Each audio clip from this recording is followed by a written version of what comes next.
بسم اللہ الرحمن الرحیم۔ 5ویں سپارے میں سورہ النساء کی آیت نمبر 35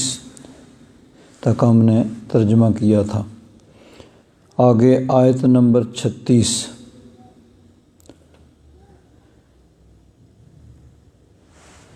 سورہ النساء کے اندر زیادہ تر جو گھریلو زندگی کے بارے میں انسان کے معاملات ہیں ان پہ گفتگو اور اس کے بارے میں اللہ تبارک و تعالیٰ نے ہدایات دی، لیکن درمیان میں یہ چیز اللہ تبارک و تعالیٰ نے گویا کہ یوں ارشاد فرمایا کہ گھریلو معاملات میں کھو کر اللہ تبارک و تعالیٰ کی ذات سے غافل نہ ہو جاؤ۔ اس لیے فرمایا وَاعْبُدُوا اللَّهَ، اللہ تبارک و تعالیٰ کی عبادت کرو، وَلَا تُشْرِكُوا بِهِ شَيْئًا، اور اس کے ساتھ کسی کو شریک نہ ٹھہراؤ۔ آگے پھر والدین، قریبی رشتہ داروں سب کے ساتھ۔ تو یہاں بھی یہ خاص طور پر نکتہ ہے کہ جہاں انسان کے عائلی معاملات، گھریلو معاملات، رشتہ داری کے معاملات، پچھلی 2 آیات میں عورتوں کی کس طرح اصلاح اور تربیت ہونی چاہیے اس کا بیان، اور اگر آپس میں جھگڑا ہو تو اس کو کس طرح حل کیا جائے، تو اس کے ساتھ ہی اللہ تبارک و تعالیٰ نے جو اپنی عبادت کا حکم دیا، تو اس میں یہ نکتہ ہے کہ دنیاوی معاملات میں، گھریلو معاملات میں اس طرح نہ کھو جاؤ کہ اللہ تبارک و تعالیٰ کو بھول جاؤ، بلکہ اللہ تبارک و تعالیٰ خالق و مالک ہے، اس کی عبادت وہ سب سے اہم الفرائض، سب سے اہم فرائض ہیں۔ تو دونوں طرف یعنی دونوں چیزیں، گھریلو معاملات کو درست رکھنا بھی اللہ تبارک و تعالیٰ کا حکم ہے، تو وہ بھی اللہ تعالیٰ کے حکم کے مطابق ان کو بھی درست رکھا جائے، لیکن اس میں انسان اس طرح نہ کھو جائے کہ اللہ تبارک و تعالیٰ کی عبادت اور فرائض کو بھول جائے۔ تو اللہ تبارک و تعالیٰ نے ارشاد فرمایا وَاعْبُدُوا اللَّهَ وَلَا تُشْرِكُوا بِهِ شَيْئًا، اللہ تعالیٰ کی عبادت کرو۔ عبادہ یعبدو کا معنی ہوتا ہے عبادت کرنا۔ اللہ تعالیٰ کی عبادت کرو، اور عبادت کس طرح کہ وحدہ لا شریک مان کر کے صرف وہی عبادت کے لائق ہے اور کوئی عبادت کے لائق نہیں ہے۔ یہ نہیں کہ اللہ تبارک و تعالیٰ کے ساتھ کسی اور کو بھی عبادت کے لائق سمجھا جائے۔ حضرت امام قاضی ثناء اللہ پانی پتی رحمۃ اللہ تعالیٰ علیہ اس کی تفسیر میں فرماتے ہیں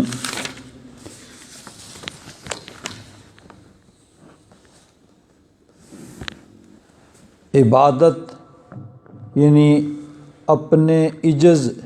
کا اظہار کرنا۔ تو اللہ تبارک و تعالیٰ کی عبادت کا مطلب یہ ہے کہ اللہ تعالیٰ کی بارگاہ میں اپنے عجز کا اظہار کرنا، عاجزی اور انکساری پیش کرنا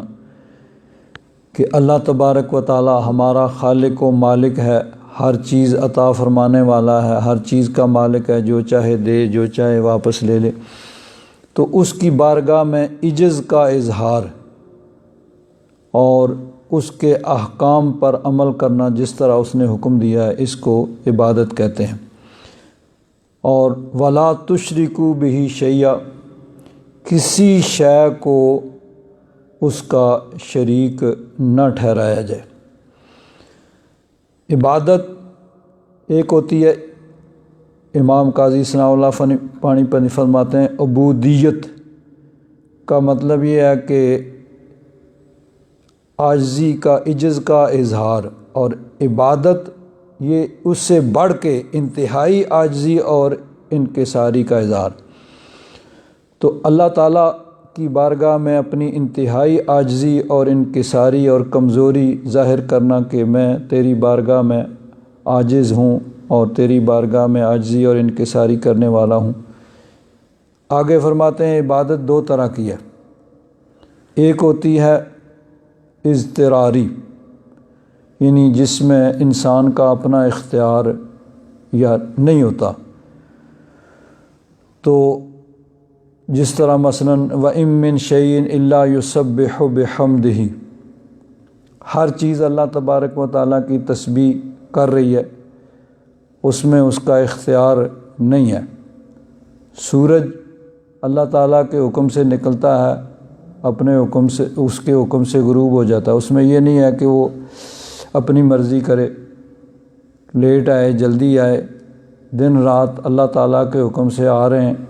تو ان میں کسی قسم کا اختیار نہیں ہے۔ انسان کو اللہ تبارک و تعالیٰ نے ایک حد تک اختیار دیا ہے کہ وہ اپنے اختیار سے عبادت کرے، تو یہ اختیاری عبادت ہے۔ اللہ تعالیٰ نے صحیح اور غلط سب کچھ بتا دیا اور حکم دیا نماز کا، آپ کوئی چاہے پڑھے کوئی نہ چاہے پڑھے نہ پڑھے، تو یہ اختیاری طور پر انسان کو، یعنی انسان کو اللہ تبارک و تعالیٰ نے اختیار دیا ہے۔ تو یہاں عبادت سے مراد یہی اختیاری ہے کہ جس میں انسان کو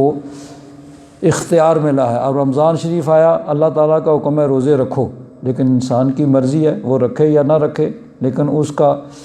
آگے انجام جو ہے وہ بھی اللہ تعالیٰ نے بتا دیا۔ زکوٰۃ کا حکم دیا بھائی زکوٰۃ دو، لیکن انسان کو اختیار دیا بھائی چاہے تو دے چاہے نہ دے، یعنی اب نہ دے گا تو اللہ تعالیٰ کے حکم کی خلاف ورزی ہے، اس کا پھر آگے اس کو انجام اور اس کی سزا ہوگی۔ حج کا اللہ تعالیٰ نے حکم دیا، صاحب استطاعت پر حج فرض ہے، لیکن اب اس کی مرضی ہے جائے نہ جائے، نہ جائے گا نہ کرے گا تو اللہ تعالیٰ کے حکم کی خلاف ورزی کر رہا ہے، تو اس کا انجام پھر اللہ تبارک و تعالیٰ کی ناراضگی اور اس کے عذاب کی صورت میں ہوگا۔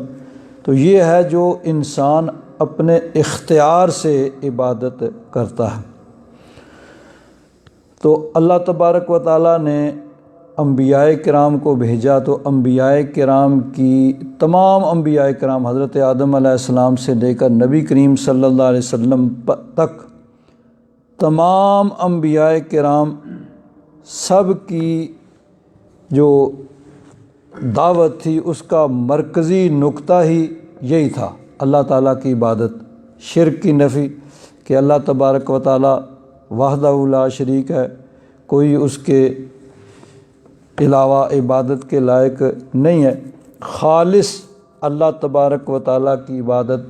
یہ تمام انبیاء کرام کی دعوت کا مرکزی نقطہ تھا۔ تو اللہ تبارک و تعالیٰ نے قرآن پاک میں جا بجا اس چیز کو بیان فرمایا، یعنی چونکہ خاص طور پر عرب کے اندر جب نبی کریم صلی اللہ علیہ وسلم تشریف لائے تو اس وقت شرک کا دورہ تھا، لوگ بتوں کی پوجا کرتے تھے اور بت بنا کے رکھے ہوئے تھے، ان کے آگے سجدہ ریز ہوتے تھے، ان کی پوجا کرتے تھے، پرستش کرتے تھے، اور حد یہ کہ بیت اللہ شریف جو توحید کا مرکز ہے اور اس لیے بنایا گیا کہ وہاں سے اللہ تعالیٰ کی توحید کا اعلان اور پرچار ہو، وہاں پر بھی بت سجائے ہوئے تھے اور بتوں کی وہاں پہ عبادت کی جاتی تھی، اور 2 4 10 20 نہیں 360 بت وہاں پر سجا کے رکھے ہوئے تھے اور بڑی دھوم سے دھڑلے سے ان کی وہاں پوجا و پرستش ہوتی تھی۔ تو اللہ تبارک و تعالیٰ نے قرآن پاک میں جا بجا شرک کی نفی، اس کی برائی کو بیان فرمایا اور اپنی وحدانیت اور اپنی عبادت کا حکم دیا۔ مثلاً سورہ لقمان میں حضرت لقمان علیہ السلام، ان کا واقعہ بیان ہوا اور ان کا قول ذکر ہوا۔ پہلے تو اللہ تبارک و تعالیٰ نے فرمایا وَلَقَدْ آتَيْنَا لُقْمَانَ الْحِكْمَةَ، ہم نے لقمان کو حکمت دی، انشکر للہ، کہ اللہ تبارک و تعالیٰ کا شکر کرو، وَمَن يَشْكُرْ فَإِنَّمَا يَشْكُرُ لِنَفْسِهِ، جو شکر کرتا ہے وہ اپنے فائدے کے لیے ہی شکر کرتا ہے۔ ومن کفر، اور جو انکار کرتا ہے، فإن اللہ غنی حمید، بے شک اللہ تعالیٰ بے نیاز ہے، یعنی اس کو بندوں کی عبادت یا شکر کی حاجت اور ضرورت نہیں ہے۔ آگے فرمایا وَإِذْ قَالَ لُقْمَانُ لِابْنِهِ وَهُوَ يَعِظُهُ، حضرت لقمان اپنے بیٹے کو نصیحت کرتے ہوئے کہتے ہیں یا بنی لا تشرک باللہ، اے میرے بیٹے کسی کو اللہ تبارک و تعالیٰ کا شریک نہ ٹھہراؤ، ان الشرک لظلم عظیم، بے شک شرک سب سے بڑا ظلم ہے۔ دنیا میں بہت ظلم ہوتے ہیں لیکن سب سے بڑا ظلم کیا ہے کہ کسی کو اللہ تبارک و تعالیٰ کا شریک، اس کی ذات یا اس کی صفات میں شریک ٹھہرایا جائے، کسی اور کو بھی عبادت کے لائق سمجھا جائے، یعنی جو حق اللہ تبارک و تعالیٰ کا ہے وہ کسی اور کے لیے بھی ثابت کیا جائے۔ تو فرمایا ان الشرک لظلم عظیم، بے شک شرک جو ہے وہ ظلم عظیم ہے، سب سے بڑا ظلم ہے۔ اسی طرح دیکھیے سورہ الزمر کے اندر اللہ تبارک و تعالیٰ نے ارشاد فرمایا تنزیل الکتاب من اللہ العزیز الحکیم، یہ کتاب اللہ تبارک و تعالیٰ کی طرف سے نازل کی گئی ہے جو غالب حکمت والا ہے۔ انا انزلنا الیک الکتاب بالحق، محبوب ہم نے آپ کی طرف کتاب نازل کی حق کے ساتھ، فاعبد اللہ، پس اللہ کی عبادت کرو، مخلصا لہ الدین، عبادت کو خالص اس کے لیے کرتے ہوئے، یعنی صرف اللہ تبارک و تعالیٰ، اس میں کسی اور کو شریک نہ۔ الا للہ الدین الخالص، سن لو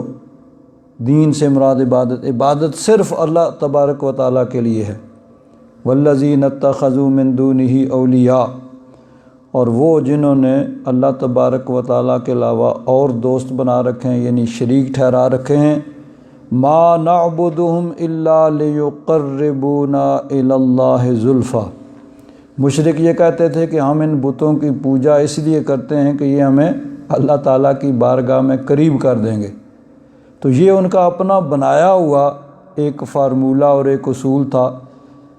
کہ اگر بت کی پوجا کریں گے تو بت ہمیں اللہ کے قریب کرے گا، اللہ تعالیٰ کے قرب کا یہ ذریعہ نہیں ہے۔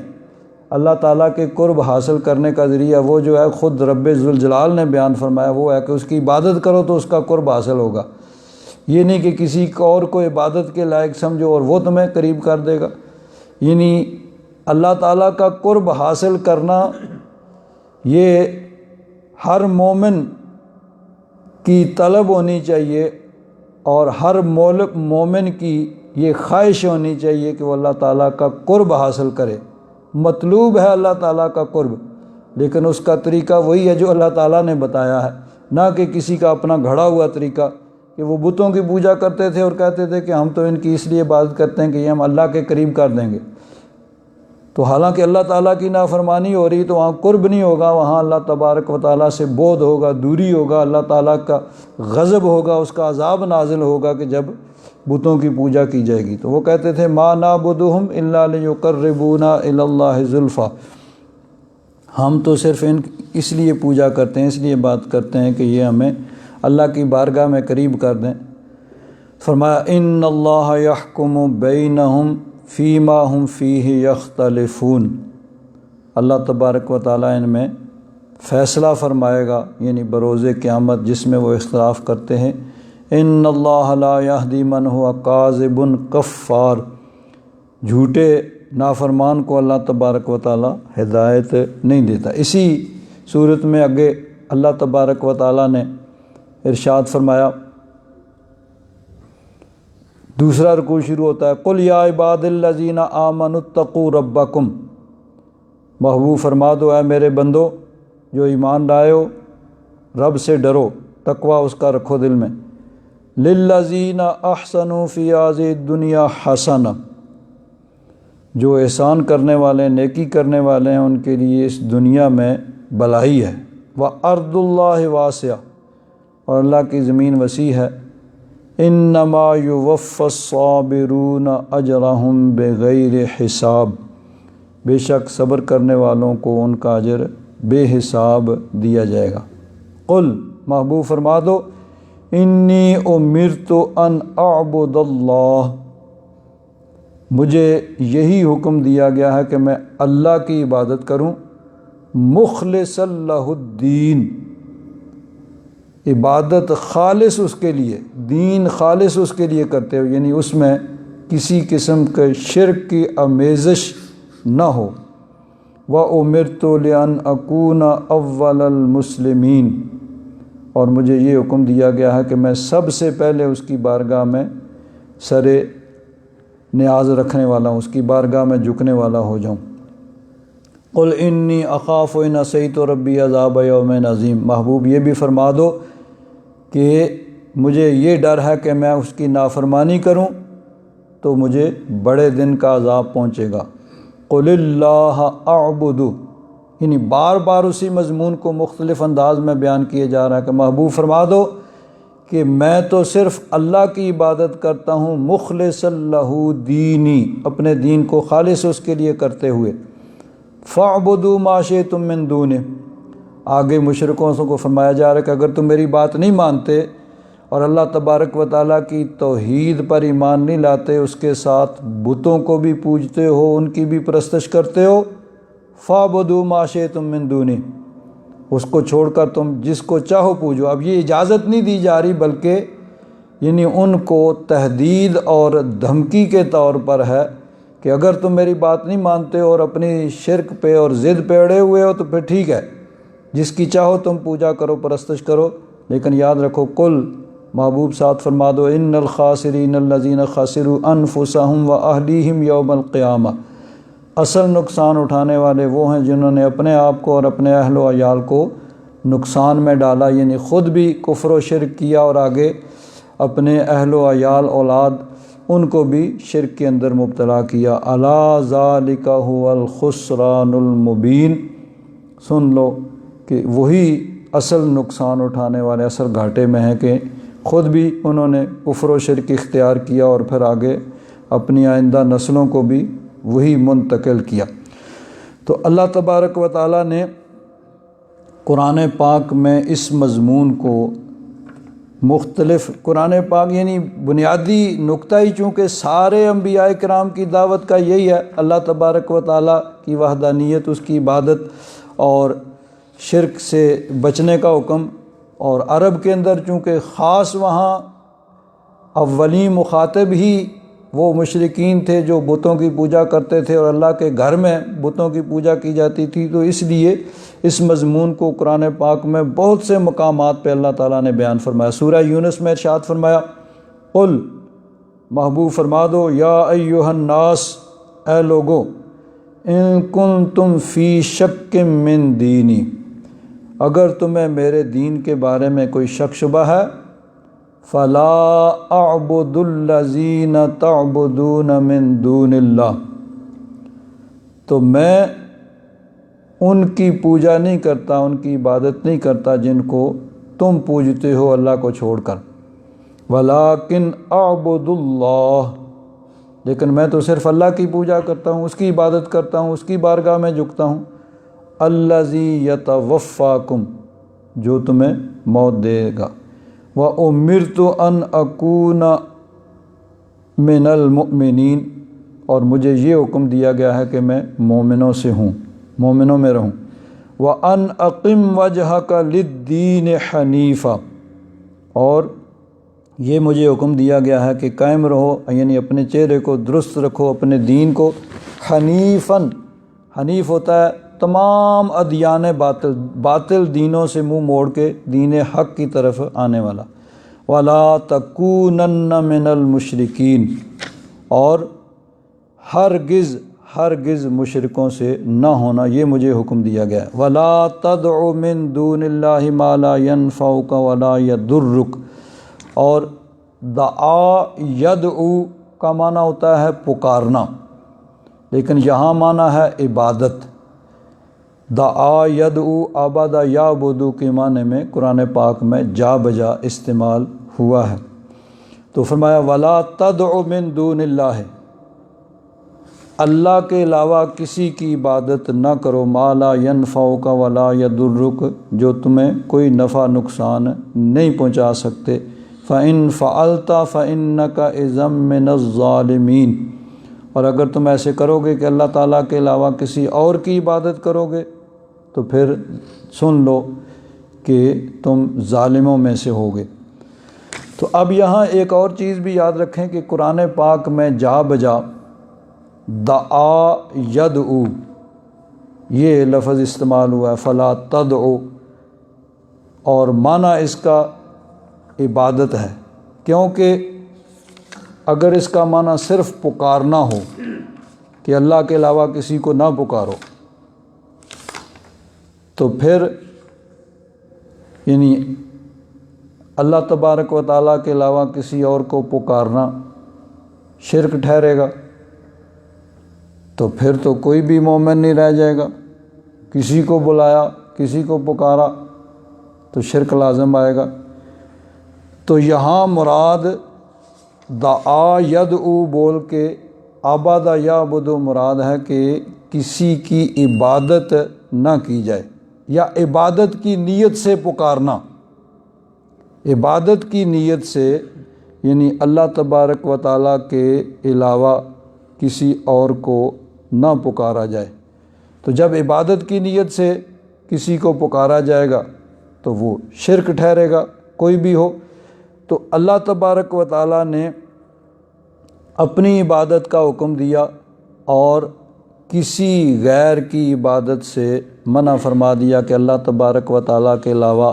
اور کوئی عبادت کے لائق نہیں ہے۔ چنانچہ دیکھیے سورہ الحج کا یہ آخری رکوع ہے، یا ایھا الناس ضرب مثل فاستمعوا لہ، اے لوگو تمہارے لیے ایک مثال بیان کی جاتی ہے، تم اس کو غور سے سنو۔ ان الذین تدعون من دون اللہ، جن کو تم اللہ تبارک و تعالیٰ کے علاوہ پوجتے ہو، یہاں بھی دعا یدعو کا لفظ استعمال ہوا ہے، تو لفظی معنی ہوگا جن کو تم اللہ کے سوا پکارتے ہو۔ تو پکارنا عبادت کی نیت سے، یعنی جن کی تم اللہ کے علاوہ عبادت کرتے ہو، لن یخلقوا ذبابا، وہ ایک مکھی بھی نہیں بنا سکتے، ولا اجتمعوا لہ، سارے اکٹھے ہو جائیں، جتنے معبودان باطلہ ہیں وہ سب مل کے آ جائیں تو ایک مکھی بھی نہیں بنا سکتے۔ وَإِن يَسْلُبْهُمُ الذُّبَابُ شَيْئًا لَا يَسْتَنْقِذُوهُ مِنْهُ، اب بت ہے، بت پرست جو ہوتے تھے بتوں کے آگے کھانے پینے کی چیزیں بھی رکھ دیتے تھے، تو اب بت کے آگے کھانا رکھا ہوا ہے تو مکھی اٹھا کے لے جائے تو وہ اتنے بے بس ہیں، یعنی بے جان چیزیں ہیں، پتھر کے بنے ہوئے ہیں یا کسی بھی چیز کے بنے ہوئے، تو وہ اس سے مکھی سے وہ چیز بھی نہیں واپس لے سکتے جو وہاں سے اٹھا کے لے گئی ہے۔ وَإِن يَسْلُبْهُمُ الذُّبَابُ شَيْئًا لَا يَسْتَنْقِذُوهُ مِنْهُ، اگر مکھی وہاں سے کوئی چیز اٹھا کے لے جائے تو وہ اس سے واپس نہیں لے سکتے۔ ضعف الطالب والمطلوب، طالب طلب کرنے والا یعنی عابد عبادت کرنے والا، اور مطلوب جس کی بات کی، کتنے کمزور ہیں۔ ما قدر اللہ حق قدر، اللہ تبارک و تعالیٰ کی قدر انہوں نے نہ پہچانی جیسا کہ اس کی قدر پہچاننے کا حق تھا۔ ان اللہ لقوی عزیز، بے شک اللہ تبارک و تعالیٰ وہ قوی اور غالب ہے، یعنی اللہ تعالیٰ کی قدر نہ پہچانی کہ عبادت اس کا حق تھا،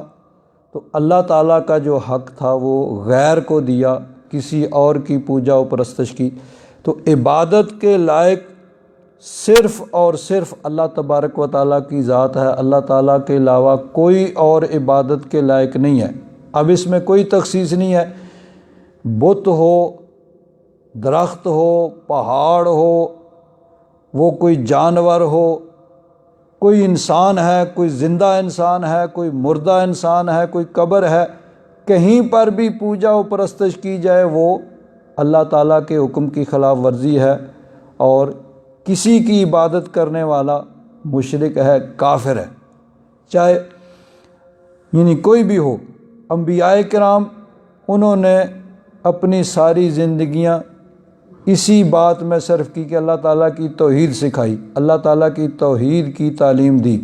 انبیاء کرام، اولیاء کرام، انہوں نے اپنی زندگیاں وقف کیں، اللہ تبارک و تعالیٰ کی توحید کا پرچار کیا، توحید سکھائی۔ تو اب اگر خدا نہ خواستہ کسی نبی کی پوجا و پرستش کی جائے، یا کسی ولی کو اس کے فوت ہونے کے بعد اس کی قبر پہ سجدہ کیا جائے، پوجا و پرستش کی جائے، تو وہ پوجا و پرستش کرنے والوں کا قصور ہے، اس نبی کا قصور نہیں ہے، اس ولی کا قصور نہیں ہے۔ انہوں نے اپنی ساری زندگی اللہ تعالیٰ کی عبادت میں صرف کی اور سب کو اللہ تعالیٰ کی عبادت کا حکم دیا۔ تو اگر کہیں پر کسی ولی کی قبر کو سجدہ کیا جاتا ہے، پوجا و پرستش کی جاتی ہے، تو غلط ہے، چاہے سجدہ بت کو کیا جائے، چاہے کسی قبر کو کیا جائے، کسی زندہ انسان کو کیا جائے، مردہ انسان کو کیا جائے،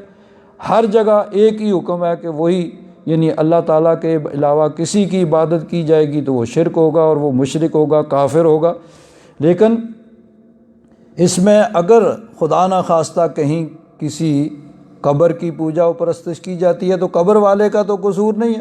اگر وہ اللہ کا ولی تھا تو اس نے تو ساری زندگی اللہ تعالیٰ کی توحید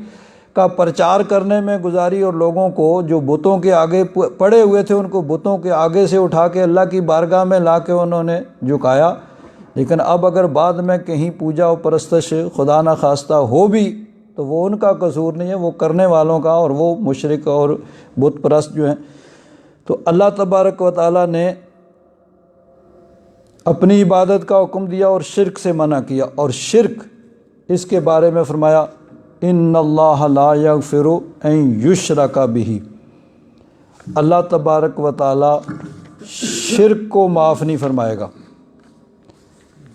شرک ایک ایسی چیز ہے، ان اللہ لا یغفر ان یشرک بہ، کہ شرک کو اللہ تعالیٰ معاف نہیں فرمائے گا، وَیَغْفِرُ مَا دُونَ ذَلِکَ لِمَن یشاء، اور اس کے کم جو ہے یعنی اگر کوئی آدمی مومن ہے اور اس سے گناہ ہوتے ہیں تو وہ اللہ تعالیٰ نے اپنی مشیت پہ چھوڑا، چاہے تو معاف فرمائے چاہے تو عذاب دے۔ لیکن شرک یہاں، اور شرک سے مراد کفر ہے، یعنی شرک کفر کا ایک جز ہے۔ کفر کی بہت سی قسمیں ہیں، کافروں کی دنیا میں بہت ساری قسمیں ہیں،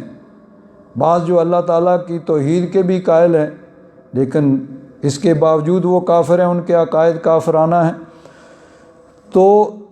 شرک سے مراد یہاں کفر کے، اللہ تبارک و تعالیٰ کافر جو کفر کی حالت میں مر گیا،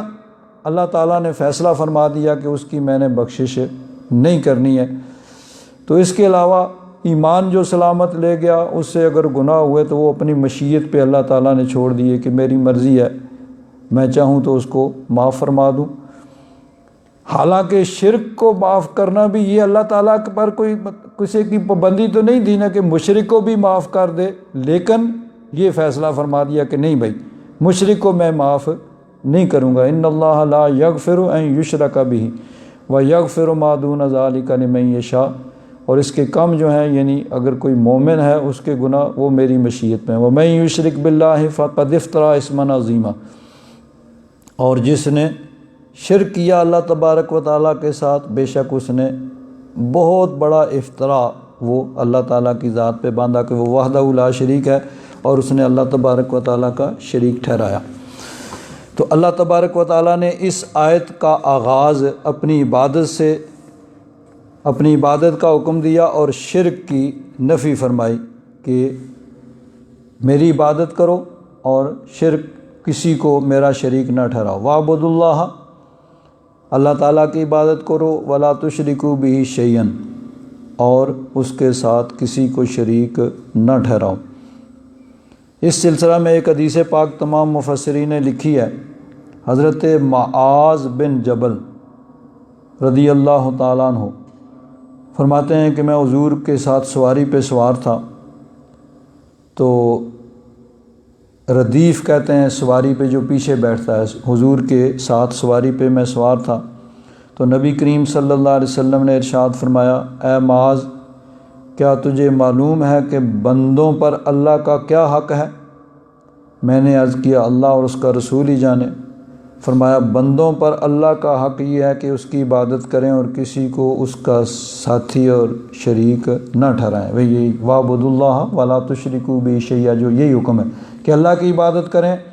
اور کسی کو اللہ کا شریک نہ ٹھہرائیں۔ یہ اللہ تعالیٰ کا حق ہے بندوں پہ۔ اور فرمایا معاذ، کیا تو جانتا ہے کہ اللہ پر بندوں کا کیا حق ہے؟ اب اللہ تبارک و تعالیٰ پر بندوں کا کوئی حق نہیں ہے، ہم اس کی مملوک، اس کی مخلوق ہیں، اللہ تعالیٰ ہمارا خالق و مالک ہے، لیکن یہ اللہ تعالیٰ کا فضل ہے کہ اللہ تبارک و تعالیٰ نے اپنے فضل سے اپنے اوپر کچھ چیزیں لازم کر لیں۔ تو فرمایا کیا تو جانتا ہے کہ اللہ پر بندوں کا کیا حق ہے جب کہ انہوں نے ایسا کیا ہو، یعنی اس کی عبادت کریں اور کسی چیز کو اس کا شریک نہ ٹھہرائیں۔ تو حضرت معاذ نے پھر یہی عرض کیا اللہ اور اس کا رسول بہتر جانتے ہیں۔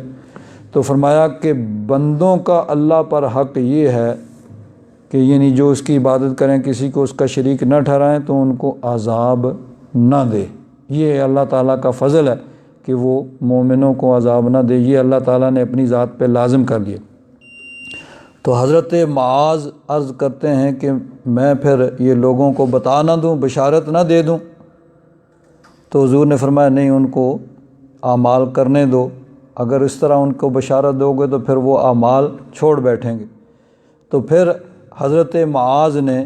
یہ اپنے وصال کے وقت یہ حدیث پاک بیان کی کہ نبی کریم صلی اللہ علیہ وسلم نے یہ فرمایا۔ تو یہ اللہ تعالیٰ کا فضل ہے اور اللہ تبارک و تعالیٰ کا کرم اور فضل ہے کہ اللہ تعالیٰ نے اپنی ذات پہ ایک چیز کو لازم کر لیا، ورنہ اللہ تبارک و تعالیٰ پر کوئی چیز لازم نہیں ہے۔ تو فرمایا وَاعْبُدُوا اللَّهَ وَلَا تُشْرِكُوا بِهِ شَيْئًا، اللہ کی عبادت کرو اور کسی چیز کو اس کا شریک نہ ٹھہراؤ۔ آغاز فرمایا اپنی عبادت سے، آگے فرمایا وَبِالْوَالِدَيْنِ إِحْسَانًا، اور والدین کے ساتھ احسان کرو، ماں باپ کے ساتھ حسن سلوک۔ اس کی اہمیت کا اندازہ اس بات سے بھی کیا جا سکتا ہے کہ اللہ تبارک و تعالیٰ نے قرآن پاک میں جا بجا اپنی عبادت کے فوراً بعد اس چیز کا حکم دیا، پہلے اپنی عبادت کا حکم دیا اور پھر ساتھ ہی یعنی اللہ تبارک و تعالیٰ نے انسان کو حکم دیا کہ وہ اپنے والدین کے ساتھ نیکی بھلائی کرے۔ اب ایک آیت تو یہ ہو گئی 5ویں سپارے کی جس پہ ہم ابھی ترجمہ کر رہے ہیں، وَاعْبُدُوا اللَّهَ وَلَا تُشْرِكُوا بِهِ شَيْئًا، کہ اللہ تعالیٰ کی عبادت کرو اور کسی کو اس کے ساتھ شریک نہ ٹھہراؤ اور والدین کے ساتھ احسان کرو۔ اسی طرح پہلے سپارے میں سورہ البقرہ میں اللہ تبارک و تعالیٰ نے ارشاد فرمایا وَإِذْ أَخَذْنَا مِيثَاقَ بَنِي إِسْرَائِيلَ، اس وقت کو یاد کرو جب ہم نے بنی اسرائیل سے عہد لیا، لا تعبدون الا اللہ، کہ وہ اللہ کے علاوہ کسی کی عبادت نہیں کریں گے۔ یہ ان سے ہم نے عہد دیا کہ تم اللہ کے علاوہ کسی کی عبادت نہیں کرو گے۔ وَبِالْوَالِدَيْنِ إِحْسَانًا، اور والدین کے ساتھ احسان نیکی بھلائی کرو گے۔ تو یہاں پر بھی اللہ تعالیٰ نے اپنی عبادت کے فوراً بعد انسان کو حکم دیا کہ وہ اپنے والدین کے ساتھ احسان کرے۔ اسی طرح دیکھیے 15واں سپارہ ہے اور سورہ اسرا، سورہ بنی اسرائیل، اس میں بھی اللہ تعالیٰ نے ارشاد فرمایا وَقَضَىٰ رَبُّكَ أَلَّا تَعْبُدُوا إِلَّا إِيَّاهُ، اور اللہ تعالیٰ نے فیصلہ کیا ہے یعنی حکم دیا ہے کہ تم نہ عبادت کرو مگر اس کی، یعنی اس کے علاوہ کسی اور کی عبادت نہ کرو۔ وَبِالْوَالِدَيْنِ إِحْسَانًا، اور یہ بھی فیصلہ کیا، یہ بھی حکم دیا ہے کہ ماں باپ کے ساتھ بھلائی اور احسان کرو۔ اور آگے پھر پورا رکوع اس میں اِمَّا يَبْلُغَنَّ عِندَكَ الْكِبَرَ أَحَدُهُمَا أَوْ كِلَاهُمَا، کہ اگر وہ دونوں یا ان میں سے ایک بڑھاپے کی حالت میں تمہارے پاس ہوں، فَلَا تَقُلْ لَهُمَا أُفٍّ، تو انہیں اف تک نہ کہو، یعنی کوئی ایسا ناگواری کا کلمہ جس سے ان کو تکلیف اور دکھ پہنچے، یہ ایک بڑا معمولی سا کلمہ، تو اس سے بھی منع فرما دیا۔ وَلَا تَنْهَرْهُمَا، اور ہرگز ان کو نہ جھڑکو۔ وَقُلْ لَهُمَا قَوْلًا كَرِيمًا، اور ان کے ساتھ بڑی نرمی کے ساتھ بات کرو۔ وَاخْفِضْ لَهُمَا جَنَاحَ الذُّلِّ مِنَ الرَّحْمَةِ وَقُلْ رَبِّ ارْحَمْهُمَا كَمَا رَبَّيَانِي صَغِيرًا، یعنی ان کے ساتھ نرمی اور انتہائی خوش اخلاقی کے ساتھ پیش آؤ، اور ان کے لیے دعا کرو کہ یا رب ذوالجلال، جس طرح انہوں نے میری پرورش کی ہے بچپن میں، تو بھی اپنا فضل اور کرم ان پر فرما اور ان پر اسی طرح رحم فرما۔ تو اللہ تبارک و تعالیٰ نے جا بجا قرآن پاک میں اپنی عبادت کے بعد فوراً بعد یعنی حکم دیا کہ والدین کے ساتھ احسان اور نیکی کی جائے۔ تو اس سے بڑھ کر اس کی اہمیت اور کیا ہو سکتی ہے کہ اللہ تعالیٰ نے اپنی عبادت کے بعد والدین کے ساتھ اس نے سلوک کا حکم دیا۔ آگے فرمایا وَبِذِی الْقُرْبَى، اور قریبی رشتہ داروں کے ساتھ اچھا سلوک کرو۔ اب حسن سلوک انسان کو سب لوگوں کے ساتھ، تمام دوسرے لوگوں کے ساتھ حسن سلوک سے پیش آنے کا حکم دیا، لیکن خاص طور پر جو قریبی رشتہ دار ہیں ان کے ساتھ نیکی اور بلائی کا اللہ تبارک و تعالیٰ نے حکم دیا۔ اور ایک حدیث پاک میں آتا ہے من احب ان یبسط علیہ فی رزقہ وان ینسأ لہ فی عمرہ فلیصل رحمہ، کہ جو یہ چاہتا ہے کہ اس کے رزق میں وسعت ہو، برکت ہو، اور اس کی عمر میں برکت ہو، تو اس کو کیا کرنا چاہیے؟ فَلْيَصِلْ رَحِمَهُ، اس کو صلہ رحمی کرنی چاہیے۔ صلہ رحمی کا مطلب قریبی رشتہ داروں کے ساتھ حسن سلوک، اچھا سلوک، اور اس کے مقابلے میں قطع رحمی آتی ہے۔ قطع رحمی کا مطلب اپنے قریبی رشتہ داروں کے ساتھ تعلقات کو توڑ، بول چال کو ختم کر دینا، کہ دو آدمی آ رہے ہیں سامنے سے اور قریب سے گزریں، ایک ادھر منہ کر لیتا ہے، ایک ادھر منہ کر کے قریب سے گزر جاتے ہیں، تو یہ ہے قطع رحمی۔ تو اللہ تبارک و تعالیٰ نے قطع رحمی سے یعنی اپنے قریبی رشتہ داروں سے تعلقات ختم کرنے سے منع فرمایا اور ان کے ساتھ حسن سلوک سے پیش آنے کا حکم دیا۔ ارشاد فرمایا والذین یصلون ما امر اللہ بہ ان یوصل، کہ وہ یعنی اللہ تبارک و تعالیٰ مومنین اپنے نیک بندوں کی خصوصیات بیان فرماتے ہوئے ارشاد فرماتا ہے جو اس کو جوڑتے ہیں جس کے جوڑنے کا اللہ تبارک و تعالیٰ نے حکم دیا، یعنی صلہ رحمی کرتے ہیں اپنے قریبی رشتہ داروں سے، وہ اچھا سلوک کرتے ہیں۔ اور اس کے آگے پھر جو یعنی اللہ تبارک و تعالیٰ نے اپنے نافرمان بندوں کی جہاں ان کی نشانیاں بیان فرمائیں تو فرمایا والذین ینقضون عہد اللہ من بعد میثاقہ ویقطعون ما امر اللہ بہ ان یوصل، کہ وہ اللہ کے عہد کو پختہ کرنے کے بعد توڑ دیتے ہیں اور جس کو جوڑنے کا حکم دیا ہے اس کو وہ قطع کرتے ہیں، یعنی اپنے قریبی رشتہ داروں سے وہ تعلقات کو ختم کرتے ہیں۔ اور صلہ رحمی، اس کے بارے میں نبی کریم صلی اللہ علیہ وسلم نے ارشاد فرمایا لیس الواصل بالمکافہ، کہ صلہ رحمی کرنے والا وہ نہیں ہے کہ جو برابری کی بات کرے، بھئی جیسا میرے ساتھ کوئی سلوک کرے گا میں اس کے ساتھ اس طرح کا سلوک کروں گا، جس طرح میرے ساتھ کوئی تعلق رکھے گا میں اس طرح کا اس کے ساتھ، جس طرح کے عام انسان یہی کہتے۔ تو فرمایا یہ نہیں ہے، بلکہ صلہ رحمی کیا ہے کہ تمہارے رشتہ دار دور بھاگیں اور تم ان کو قریب کرو، وہ تم سے تعلقات توڑیں اور تم جوڑنے کی کوشش کرو، یہ ہے صلہ رحمی۔ تو اللہ تبارک و تعالیٰ نے خاص طور پر جا بجا قرآن پاک میں اس چیز کا حکم دیا وَبِذِی الْقُرْبَى، کہ وہ رشتہ دار جن کے ساتھ تمہارا قریبی رشتہ ہے ان کے ساتھ تم بھلائی اور احسان کرو۔ اور حضرت سلیمان بن عامر رضی اللہ تعالیٰ عنہ صحابی رسول ہیں،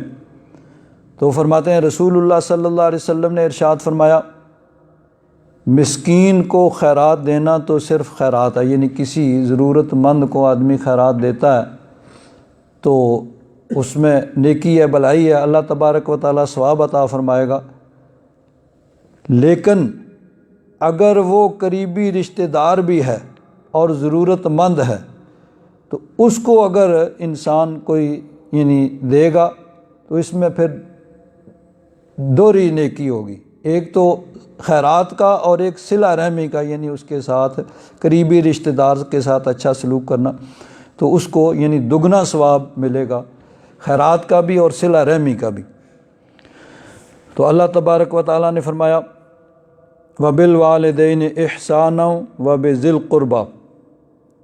کہ والدین کے ساتھ احسان اور نیکی کرو اور قریبی رشتہ داروں کے ساتھ بھی اچھا سلوک کرو۔ وَالْيَتَامَى وَالْمَسَاكِينَ، اور یتیموں اور مسکینوں کے ساتھ نیکی اور بھلائی کرو، اچھا سلوک کرو۔ اب یتیم خاص طور پر یعنی جس کے سر سے باپ کا سایہ اٹھ جائے تو عام طور پر اس کا وہ بے سہارا ہوتا ہے تو وہ زیادہ ہمدردی کا مستحق ہوتا ہے، تو اس کے لیے خاص طور پر اسلام میں تاکید کی گئی ہے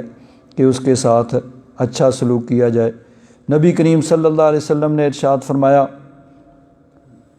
کہ جو آدمی یتیم کی سرپرستی کرتا ہے، اس کے ساتھ اس نے سلوک کرتا ہے، اس کی ضروریات کو پورا کرتا ہے، تو یتیم کی سرپرستی کرنے والا اور میں، فرمایا جنت میں ہم دونوں اس طرح ہوں گے، دونوں انگلیوں کو حضور نے ملایا، تو جنت میں وہ میرے اتنے قریب ہوگا جس طرح یہ دو انگلیاں، ایک انگلی دوسری انگلی کے قریب ہے۔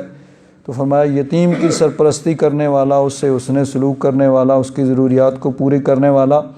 وہ جنت میں میرے ساتھ اس طرح ہوگا۔ ایک حدیث پاک میں نبی کریم صلی اللہ علیہ وسلم نے ارشاد فرمایا جس نے محض اللہ کے لیے، اللہ کے واسطے، یعنی اللہ کی رضا کے لیے، اللہ تعالیٰ کے حکم پر عمل کرتے ہوئے اس کو راضی کرنے کے لیے کسی یتیم کے سر پر ہاتھ پھیرا، تو جتنے بال اس کے ہاتھ کے نیچے آئیں گے، یعنی شفقت سے اللہ کے حکم پر عمل کرتے ہوئے اللہ کی رضا کے لیے یتیم کے سر پر ہاتھ پھیرا، تو جتنے بال اس کے ہاتھ کے نیچے آئیں گے اللہ تبارک و تعالی ہر بال کے عوض اس کو 10 نیکیاں عطا فرمائے گا، یعنی ایک نہیں 10 نیکیاں ہر بال کے عوض اللہ تبارک و تعالی اس کو عطا فرمائے گا۔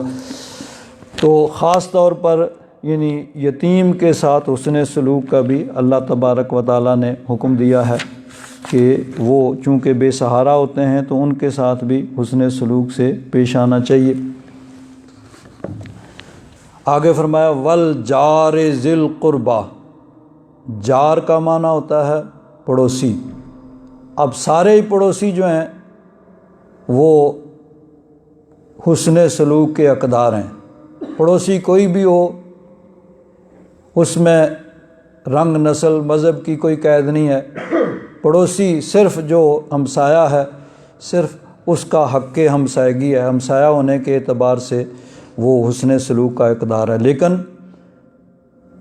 فرمایا کہ والجار ذی القربہ، قربت رکھنے والا پڑوسی۔ اب اس میں حضرت قاضی ثناء اللہ پانی پتی رحمۃ اللہ تعالیٰ علیہ فرماتے ہیں کہ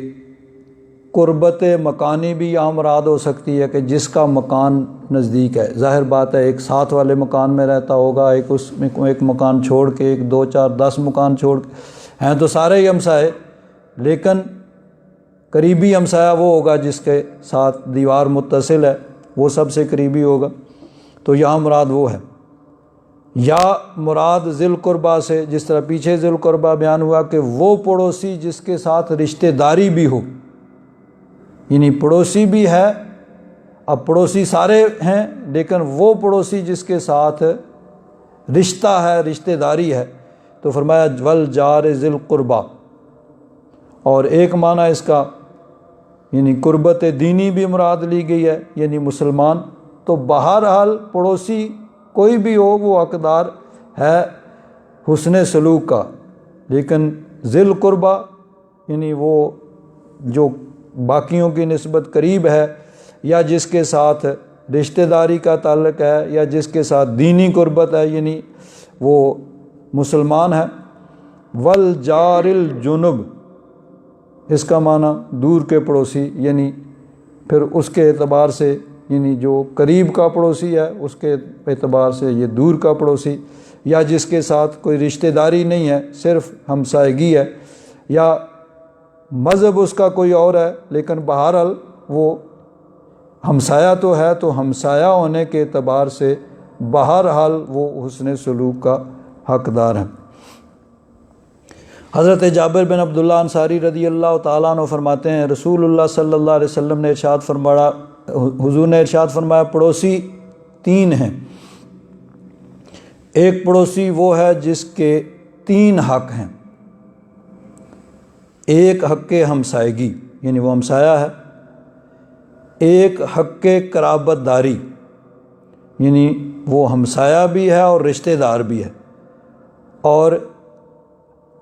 مسلمان ہونے کا حق یعنی وہ مسلمان بھی ہے، تو مسلمان ہونے کے ناطے اس کے تین حق ہو گئے کہ وہ یعنی ایک تو مکان کے اعتبار سے اسی گلی محلے میں رہتا ہے، پھر رشتہ دار ہے، اور پھر مسلمان ہے، تو تین حق اس کے ہو گئے۔ دوسرا وہ پڑوسی جس کے دو حق ہیں، یعنی ایک تو ہمسایہ ہے گلی محلے میں رہتا ہے، اور دوسرا وہ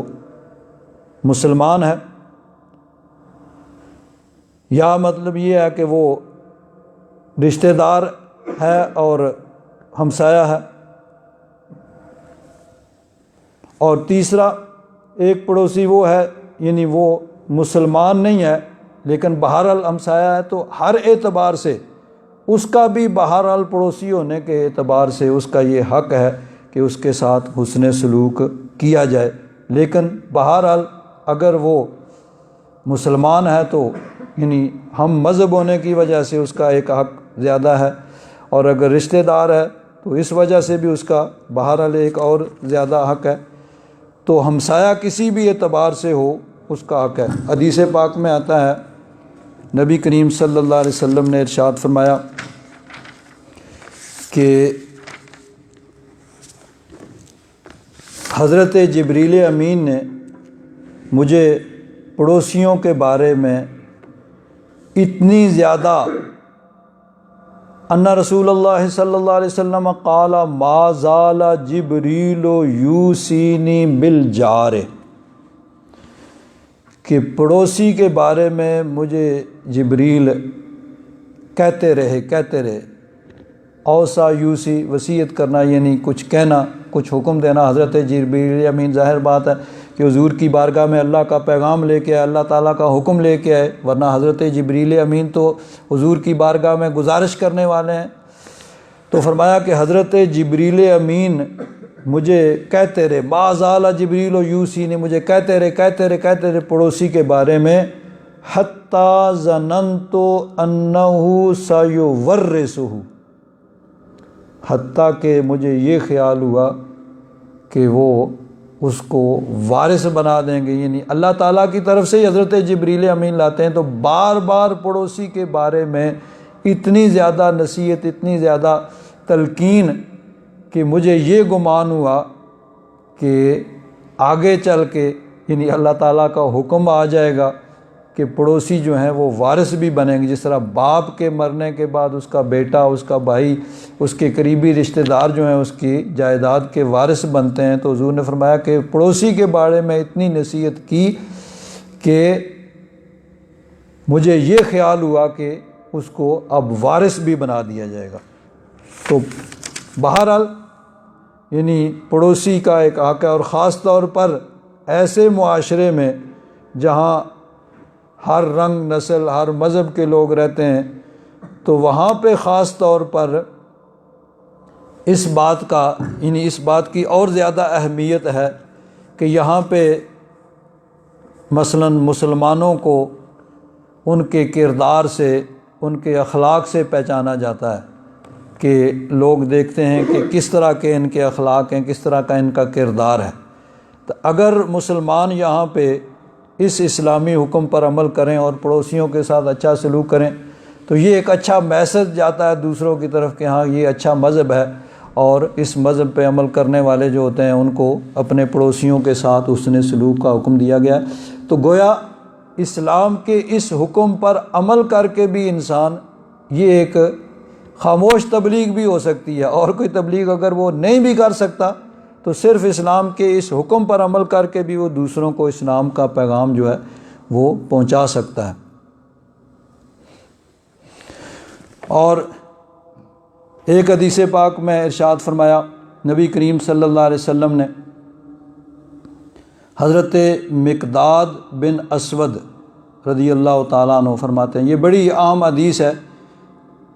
فرمایا قال رسول اللہ صلی اللہ علیہ وسلم ما تقولون فی الزنا، بدکاری کے بارے میں تم کیا کہتے ہو؟ قالوا حرام حرم اللہ ورسولہ فہو حرام الی یوم القیامہ۔ صحابہ کرام نے عرض کیا کہ حضور بدکاری حرام ہے، اللہ رسول نے اس کو حرام کیا اور یہ قیامت تک حرام ہے۔ تو اب صحابہ کرام کو ظاہر بات ہے کہ اس میں تعجب بھی تھا اور یہ بھی تھا کہ حضور اس کے بارے میں کوئی خاص حکم ذکر کرنے والے ہیں، ورنہ یہ سب کو معلوم ہے کہ بدکاری حرام ہے۔ تو اب اس کے بارے میں پوچھنا تو اس میں کوئی خاص حکم نبی کریم صلی اللہ علیہ وسلم بیان فرمانے والے ہیں تاکہ سب متوجہ ہو جائیں۔ تو انہوں نے عرض کیا بدکاری حرام ہے، اللہ رسول نے حرام کیا اور قیامت تک حرام ہے۔ فقال رسول اللہ صلی اللہ علیہ وسلم لَأَن يَزْنِ الرَّجُلُ بِعَشْرِ نِسْوَةٍ أَيْسَرَ عَلَيْهِ مِنْ أَن يَزْنِي بِامْرَأَةِ جَارِهِ۔ حضور نے فرمایا کہ اگر کوئی آدمی 10 عورتوں سے بدکاری کرتا ہے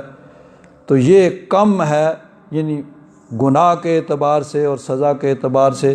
کہ وہ اپنے ہمسائے کی یعنی بیوی سے یا اس کی عورت سے وہ بدکاری کرے۔ اب یہاں یہ چیز خاص طور پر اس لیے ذکر کی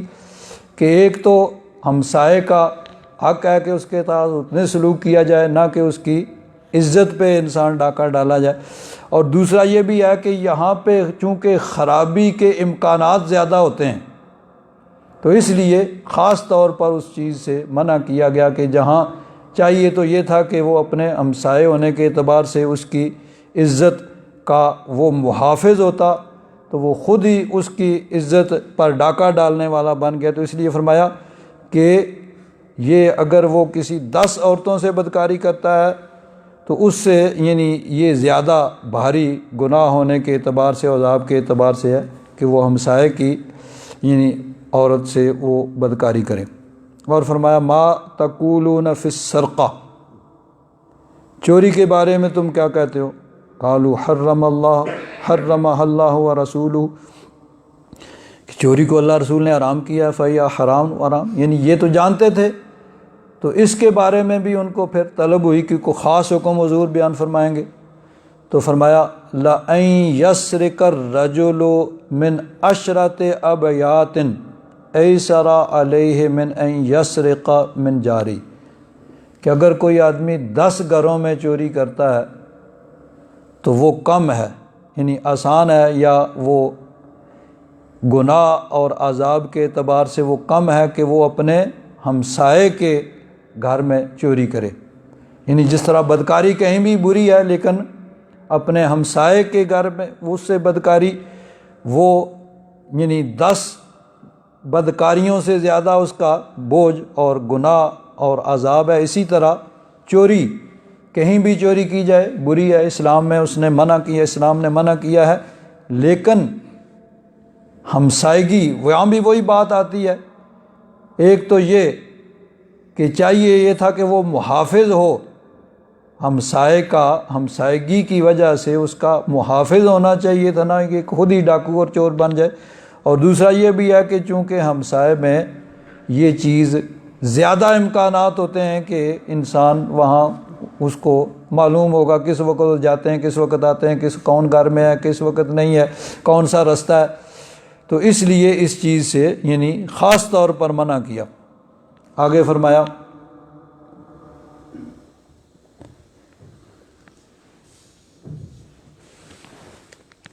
ایک حدیث پاک میں ہے، حضرت عبداللہ بن مسعود رضی اللہ تعالیٰ عنہ فرماتے ہیں میں نے عرض کیا یا رسول اللہ ای الذنب اعظم، سب سے بڑا گناہ کون سا ہے؟ فرمایا ان تجعل للہ ندا وہو خلقک، سب سے بڑا گناہ یہ ہے کہ تو اللہ تعالیٰ کا کسی کو شریک ٹھہرائے، حالانکہ وہ تیرا خالق ہے جس نے تجھے پیدا کیا ہے، پھر بھی تو کسی کو اس کا شریک ٹھہراتا ہے۔ قلت ثم ایو، میں نے عرض کیا حضور اس کے بعد کون سا بڑا گناہ؟ فرمایا ان تقتل ولدک خشیۃ ان یطعم معک، کہ تو اپنی اولاد کو اس ڈر سے قتل کرے کہ وہ تیرے ساتھ کھائیں گے، یعنی کھانا کہاں سے آ جائے گا، جس طرح عرب کے اندر یعنی بچیوں کو زندہ درگور کیا جاتا تھا۔ تو فرماتے ہیں میں نے عرض کیا ثم ایو، پھر کون سا گناہ اس کے بعد بڑا ہے؟ تو فرمایا ان تزانی حلیلۃ جارک، وہی کہ پڑوسی کے عورت کے ساتھ بدکاری۔ تو اس کا بھی یہی مطلب ہے کہ گناہ کہیں بھی گناہ، بدکاری کہیں بھی بدکاری اور گناہ اور عذاب کا سبب ہے، لیکن جہاں اس کو محافظ ہونا چاہیے تھا وہاں اگر وہ اسی محافظ کی بجائے وہ عزت پر ڈاکہ ڈالنے والا بن جاتا ہے تو اس کا گناہ جو ہے وہ اس لیے زیادہ ہے۔ ایک حدیث پاک جو پہلے بیان ہوئی کہ حضور نے فرمایا کہ حضرت جبریل امین بار بار مجھے اتنی نصیحت کرتے رہے کہ میں نے یہ خیال کیا کہ پڑوسی کو وارث بنا دیں گے۔ ایک اور انداز میں ایک اور مضمون کے ساتھ اس کو بیان کیا گیا۔ ایک صحابی فرماتے ہیں خرجت من اہلی ارید النبی صلی اللہ علیہ وسلم، میں گھر سے نکلا حضور کی بارگاہ میں حاضر ہونے کے لیے، فَإِذَا بِهِ قَائِمٌ وَرَجُلٌ مَعَهُ مُقْبِلٌ عَلَيْهِ، میں نے دیکھا کہ حضور تشریف فرما ہیں اور ایک آدمی حضور کے ساتھ کھڑا ہے۔ فَظَنَنْتُ أَنَّ لَهُمَا حَاجَةٌ، قال الانصاری لقد قام رسول اللہ صلی اللہ علیہ وسلم حتی جعلت ارسا لرسول اللہ صلی اللہ علیہ وسلم من طول القیام۔ فرماتے ہیں وہ آدمی حضور کے ساتھ کھڑا، کو بات چیت ہو رہی ہے تو اتنی دیر کھڑے رہے کہ مجھے یعنی جس طرح آتے ہیں نا کسی پہ ترس آنے لگا کہ حضور اتنی دیر سے کھڑے ہیں، تھک جائیں گے، حضور کو تکلیف پہنچے گی۔ فلما انصرف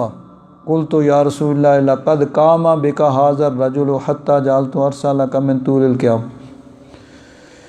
تو میں نے عرض کیا کہ حضور اس آدمی نے آپ کو اتنی دیر کھڑا کیا کہ مجھے ترس آنے لگا کہ حضور تھک جائیں گے، حضور کو تکلیف پہنچے گی۔ قال ولقد رأیتہ،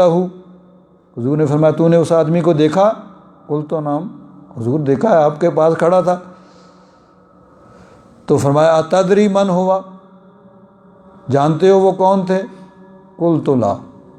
عرض کیا حضور مجھے تو نہیں معلوم وہ کون آدمی، بس یہ دیکھا کہ کوئی آدمی آپ کے پاس کھڑا تھا۔ تو فرمایا ذاک جبریل، وہ جبریل تھے، ما زال یوصینی بالجار حتی ظننت انہ سیورثہ،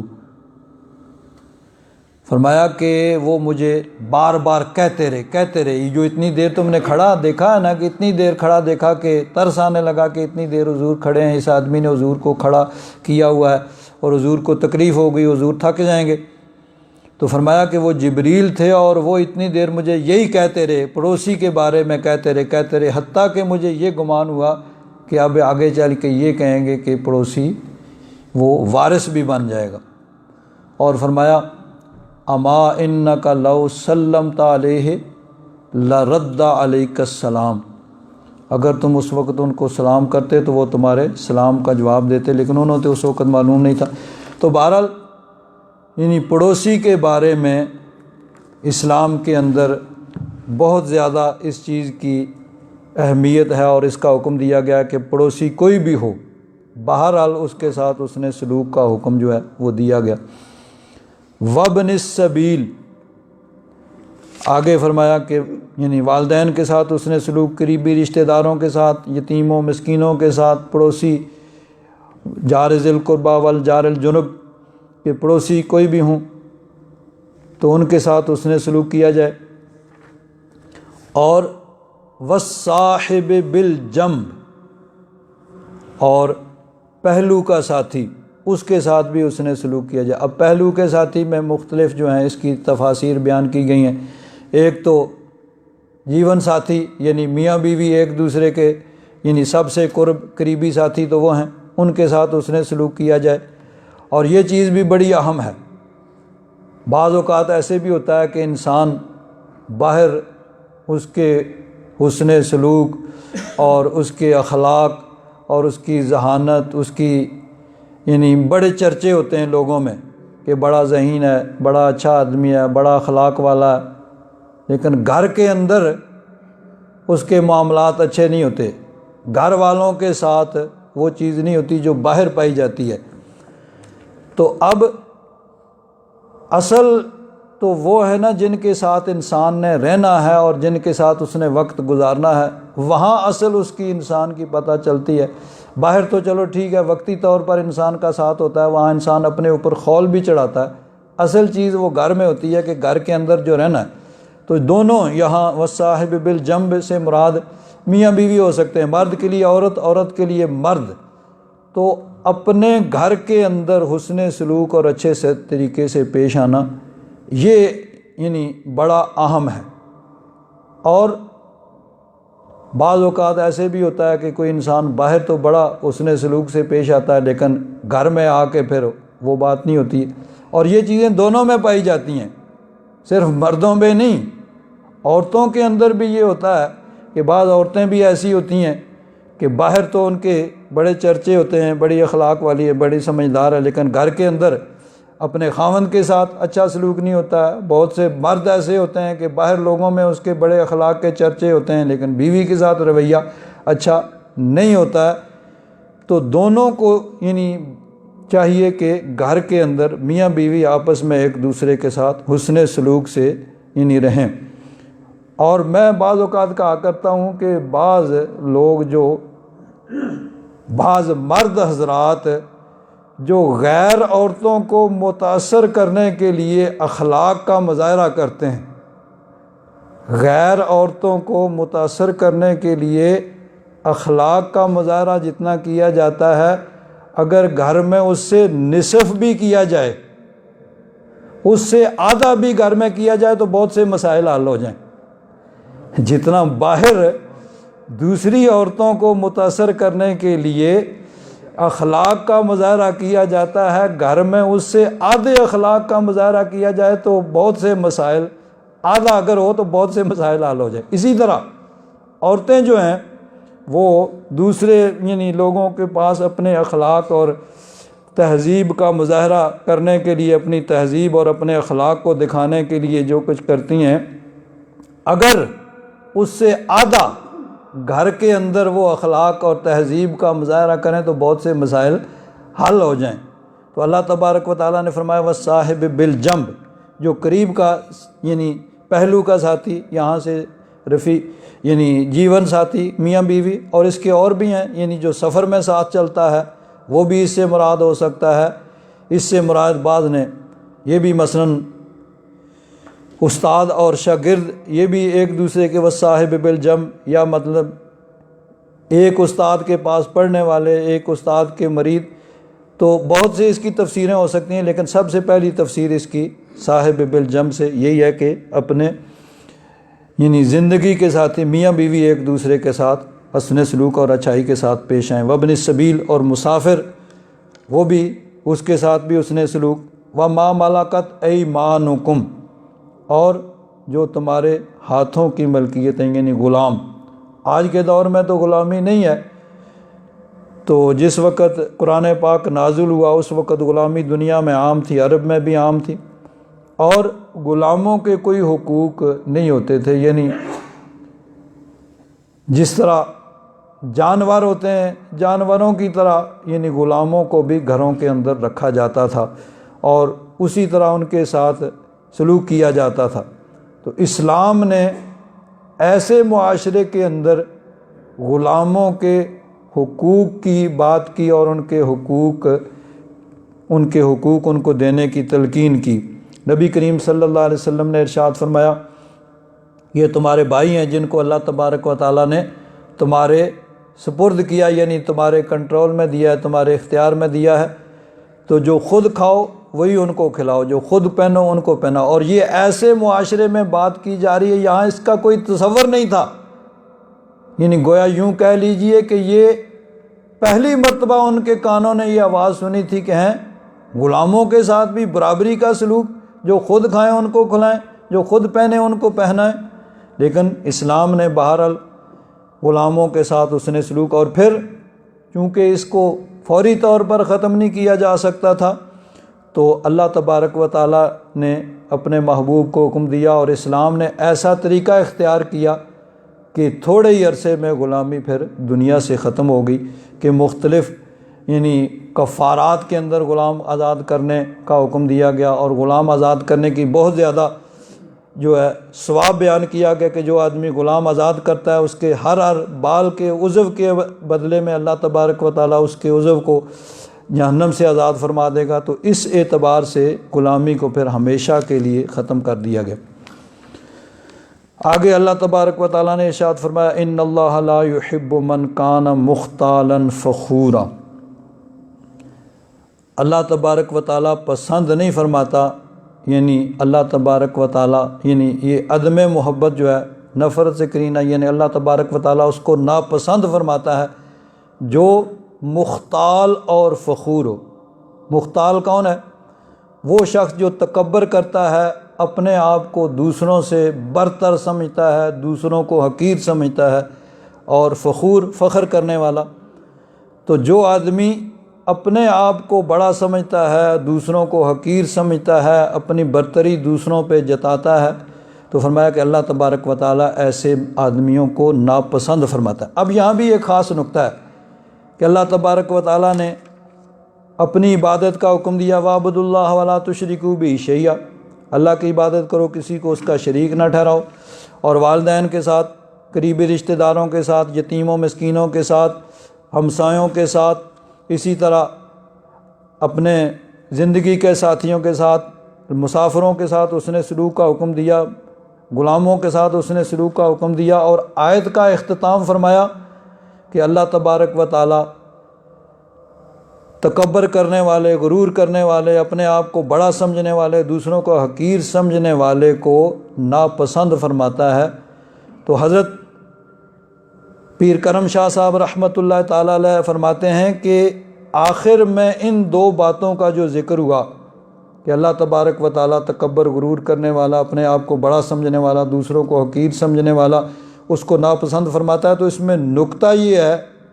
کہ ایسا انسان جو اپنے آپ کو بلند سمجھے، دوسروں کو حقیر سمجھے، اپنے آپ کو بڑا سمجھے، دوسروں کو چھوٹا سمجھے، تکبر اور غرور کرے، تو فرماتے ہیں ایسا ہی انسان کسی کے ساتھ شفقت اور مہربانی سے پیش آنے میں اپنی کثر شان سمجھتا ہے۔ وہ سمجھتا ہے کہ کسی کے ساتھ اس نے سلوک سے پیش آیا، کسی کے ساتھ مہربانی کی، کسی کے ساتھ نیکی اور بھلائی کرنا، اس میں میری شان کم ہو جائے گی۔ اور ایسا ہی انسان اللہ تبارک و تعالیٰ کی بارگاہ میں اس کے حضور سر نیاز خم کرنے کے شوق سے محروم ہوتا ہے۔ تو اللہ تعالیٰ نے اپنی عبادت کا حکم دیا اور دوسروں کے ساتھ اس نے سلوک کا حکم دے کے آخر میں جو آیت کی اختتام ہے اس میں فرمایا کہ اللہ تعالیٰ تکبر اور غرور اور بڑائی چاہنے والوں کو ناپسند فرماتا ہے جو دوسروں کو حقیر سمجھتے ہیں اور اپنے آپ کو بڑا سمجھتے ہیں۔ تو اس میں نکتہ یہ ہے کہ جب انسان کے اندر یہ چیز پائی جائے گی تو پھر وہ اللہ تعالیٰ کی عبادت بھی نہیں کرے گا اور دوسروں کے ساتھ اس نے سلوک بھی نہیں کرے گا۔ الحمدللہ رب العالمین والصلاة والسلام علی حبیبہ سیدنا و مولانا محمد وعلی آلہ واصحابہ اجمعین۔ اللہم انکا عفو کریم تحب العفو فاعف عنا یا غفور یا غفور یا غفور۔ صلی اللہ تعالی علی حبیبہ سیدنا و مولانا محمد وعلی آلہ واصحابہ اجمعین برحمتک یا ارحم الراحمین۔